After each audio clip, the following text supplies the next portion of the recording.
In today's video, I'm going to teach you how to hide your emo last seen. If you want a little more privacy while using emo, hiding your last seen status is a simple setting you can change in just a moment.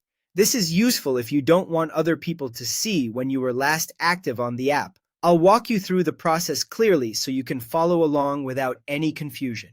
First, open the Emo app on your device. Make sure you're on the main screen and that the app has fully loaded before moving to the next step. This helps ensure the menu options are easy to find. Next, tap your profile, or if your version of the app shows a menu icon with 3 lines, tap that instead. Depending on your phone or the version of Emo you're using, the layout may look slightly different, but both options are meant to take you to your account settings and other app controls. Once you're there, look for the option called Security and Privacy and tap on it. This section contains the settings related to your account protection and the visibility of your activity inside the app.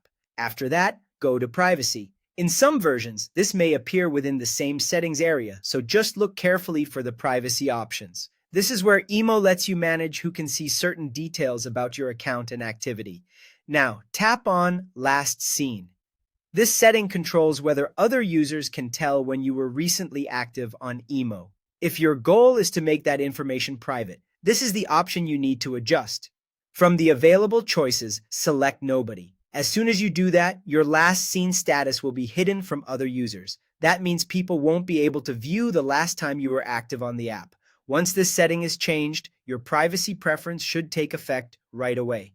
If you don't notice the update immediately, give the app a moment or close and reopen the settings to confirm the change has been saved. And that's it. You've successfully hidden your Emo last seen status. This is a quick but helpful privacy adjustment if you prefer to use the app a little more discreetly.